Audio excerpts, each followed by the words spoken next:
Que semana turbulenta no Brasil. O dólar com enorme volatilidade chegou a ultrapassar o patamar de R$ 6,31 na quarta-feira, em meio a muita incerteza, várias declarações atrapalhadas, notícias negativas, várias intervenções pelo Banco Central para conter a escalada do câmbio, alguns acusando o mercado de ataque especulativo contra o real, e finalmente tivemos a aprovação do pacote de gastos.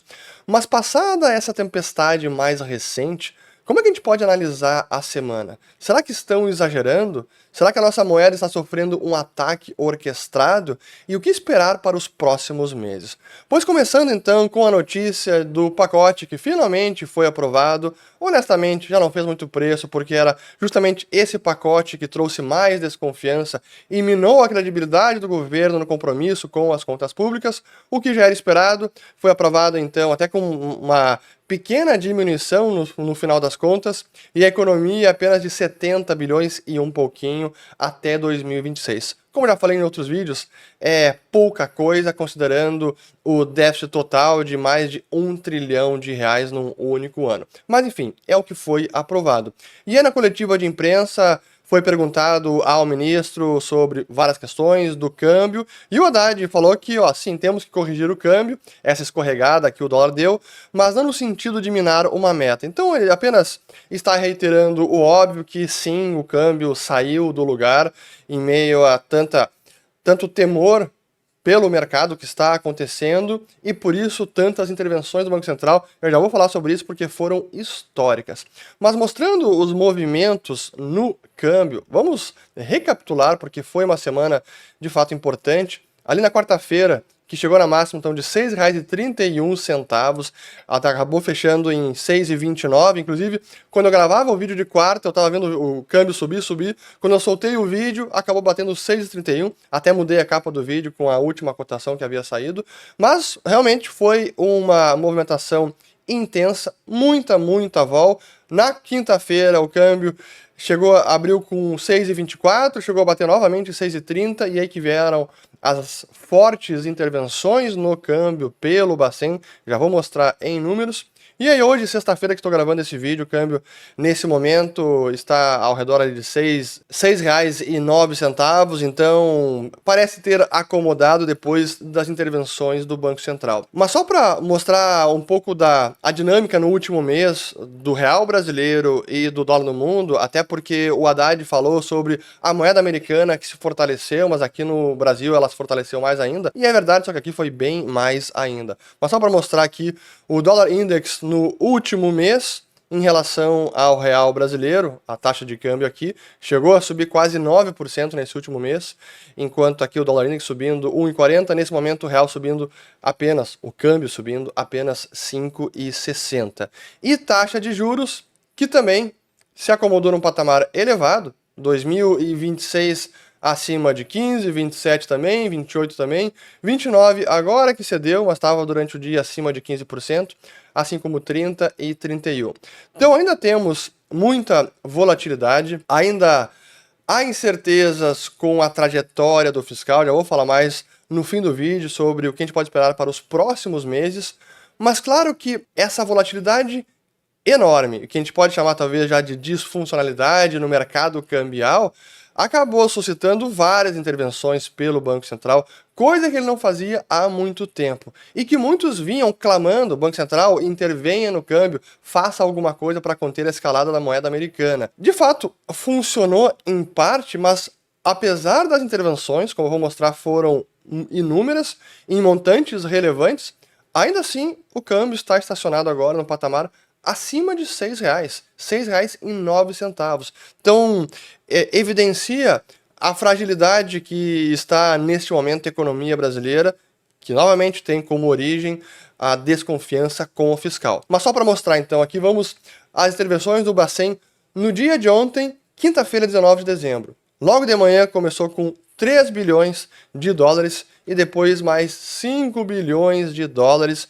E aqui nesse gráfico da Bloomberg, que já virou matéria da imprensa internacional, a desvalorização do real, que é a pior moeda desse ano, de qualquer moeda emergente, é pior que o peso argentino, pior que o peso mexicano e pior até mesmo que o rublo. O câmbio por aqui sobe mais de 25% nesse ano e na Rússia sobe mais de 15%. E nessa matéria da Bloomberg, eles mostram as diversas intervenções do Bacen no câmbio, praticamente nos últimos 2 meses, vários bilhões de dólares, que supera mais de 15 bilhões.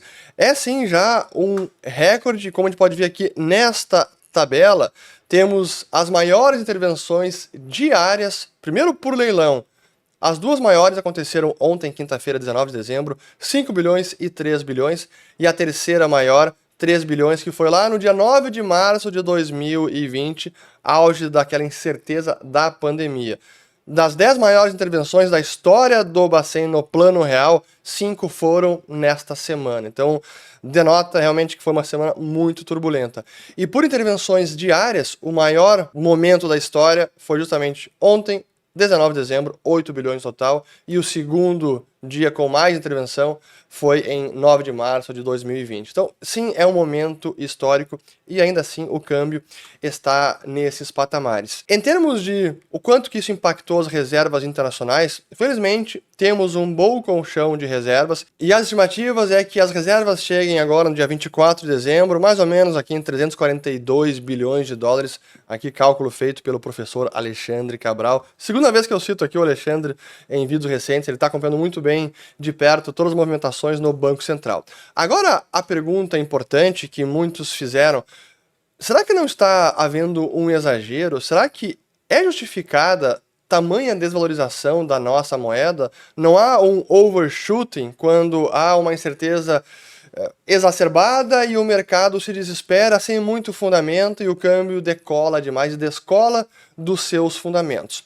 Pois é, isso que eu quero mostrar, usando, como sempre, aqueles gráficos com a taxa de câmbio de equilíbrio, ou o valor justo do real, seguindo a teoria da paridade e poder de compra, que eu não vou explicar nesse vídeo, já fiz vários sobre o assunto, vou colocar aqui a referência para quem quiser voltar no tema e entender exatamente os cálculos por trás dos gráficos que eu vou mostrar.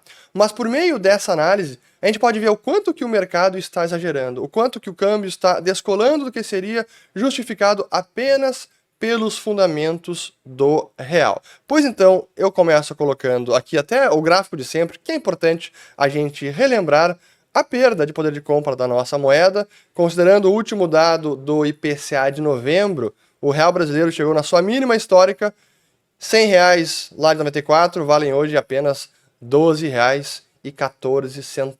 Então, esse é o nível de desvalorização da nossa moeda nesse período, e ainda assim a melhor moeda nos últimos 80 anos. Mas avançando, aqui temos então a taxa de câmbio do mercado, e eu aproveitei e considerei o que foi essa máxima alcançada no intradiário na quarta-feira, R$ 6,31, o que isso significa em termos de descolamento dos fundamentos. E é que a gente nota que é um momento, sim, delicado de muita incerteza. Mas comparando então com a taxa de equilíbrio, que eu calculei já, estimando a inflação de dezembro em 0,3% para poder fazer esse cálculo, teríamos uma taxa de câmbio de equilíbrio de R$ 4,67. Portanto, considerando apenas a inflação brasileira e a inflação americana, ou o poder de compra relativo das duas moedas, o real deveria estar nessa taxa de câmbio. Porém, por conta de tudo que aconteceu, estamos em R$ 6,31. O nível de desvalorização da taxa de equilíbrio, ou o que a gente poderia dizer que é a sobrevalorização ou subvalorização do real, nesse momento seria 26,1%. Com o câmbio em R$ 6,31, seria uma desvalorização além dos fundamentos de mais de 26%. Só para colocar em perspectiva o que aconteceu lá em maio de 2020, quando o real chegou à taxa de câmbio em 5,99 praticamente no intradiário, isso significaria uma subvalorização de 27%. Então, ainda a pandemia é um recorde nesse sentido e eu precisava deixar isso claro também aqui para vocês.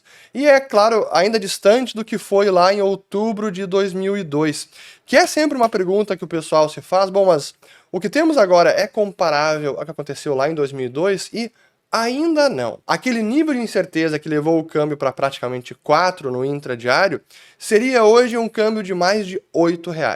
Então precisaríamos ainda de uma piora considerável nas expectativas, precisaríamos de um fiscal ainda mais estourado para o câmbio seguir subindo.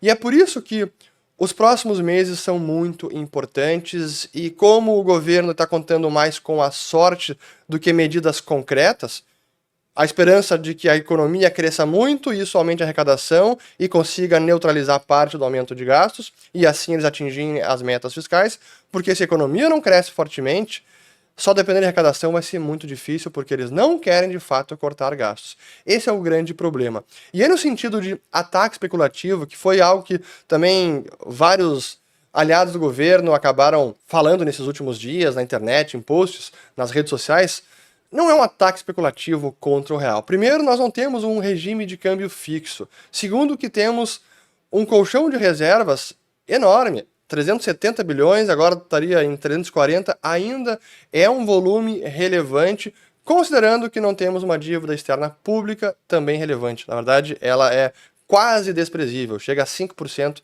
da dívida total, que era o oposto que tínhamos lá em 99. Lá sim foi um ataque especulativo, porque era o mercado testando aquele regime de câmbio semifixo, era a banda cambial, que não tinha como ser sustentado, o Banco Central perdendo reservas dia após dia, até que jogou a toalha e decidiu deixar o real flutuar para evitar perder mais reservas. Hoje não temos esse cenário, o que está vendo sim é uma perda de confiança. A falta de credibilidade está fazendo o real se desvalorizar cada vez mais. E agora temos a situação que ele está estacionando num patamar muito elevado, que vai trazer mais inflação logo mais adiante, e não sabemos exatamente o que vai acontecer em termos de medidas fiscais. Como eu já reiterei em inúmeras ocasiões, não tenho muita expectativa, para não dizer nenhuma, de que o governo atual vai fazer alguma mudança na condução das contas públicas. Precisaria um choque externo, alguém que forçasse a Fazenda, Lula, a realmente adotar medidas de compromisso fiscal que até hoje não tivemos. E só um breve recado, porque entender essa dinâmica do câmbio é fundamental para saber como países podem quebrar. E é justamente isso que a gente ensina no módulo 4 do curso Ciclo de Mercado, que faz parte do nosso aplicativo Follow the Money. Se você ainda não baixou, vou colocar o código QR aqui também, baixe, experimente, está sensacional. E lá a gente fala em detalhes sobre como analisar as contas externas de um país, qualquer que seja o país, como avaliar essa situação do câmbio, como construir esses gráficos, inclusive, e qual é a teoria por trás dessa ideia de taxa de câmbio, de equilíbrio, qual a relação com as reservas internacionais, enfim, é sensacional. Inclusive temos todos os documentários no aplicativo, além de todas as transmissões ao vivo, quarta-feira, 19 horas, então aproveitem, follow the money. Se você não segue o dinheiro ainda, siga o dinheiro, código QR aqui em cima, link na descrição do vídeo e vejo vocês no Follow the Money para vocês maratonarem vários conteúdos aí nesse fim de ano e agora de volta pro vídeo. E um único dado importante, que é algo que eu comentei no Twitter, sobre a possibilidade de, no ano que vem, o governo brasileiro, o Tesouro Nacional, adotar a mesma medida que o Paulo Guedes adotou lá em 2020, em agosto, quando transferiu para o Tesouro Nacional 325 bilhões de reais por conta da valorização das reservas internacionais. É uma espécie de mágica que, quanto mais desvaloriza o real, mais isso gera ganhos contábeis no Banco Central, não realizados, porque ele não vende de fato todas as reservas, e esse registro contábil, esse enorme lucro que há uma lei que permite, em alguns casos, a transferência desses recursos para a conta única do Tesouro. O que seria, sim, um financiamento do Banco Central para o Tesouro, que está previsto em lei e que poderia ser utilizado pelo Tesouro para quitar a dívida. É esse o único uso que o Tesouro pode dar para esse dinheiro. E como o momento está turbulento, vários leilões que micaram nas últimas semanas, nos últimos dias, talvez o Tesouro possa recorrer a esse artifício. Então, anotem aí, é uma possibilidade para o ano que vem. Vou colocar um vídeo que eu fiz no ano passado, aliás, em 2020 ainda, quando isso foi aventado e praticado pelo Paulo Guedes e Bolsonaro, mas coloquem no radar das possibilidades para os próximos meses. Fico por aqui, espero que tenham gostado e compartilhem o vídeo, se inscrevam no canal, ativem o sininho. Quem não faz parte ainda do Follow the Money, vou colocar aqui o código QR também, até porque, como eu já disse, esses assuntos e vários outros a gente aprofunda com muito mais detalhe, didática e slides, além de vocês terem no aplicativo todos os documentários. Nossos encontros semanais é muito conteúdo para vocês maratonarem, especialmente agora, nesse final de ano. Então, valeu, obrigado, até o próximo vídeo.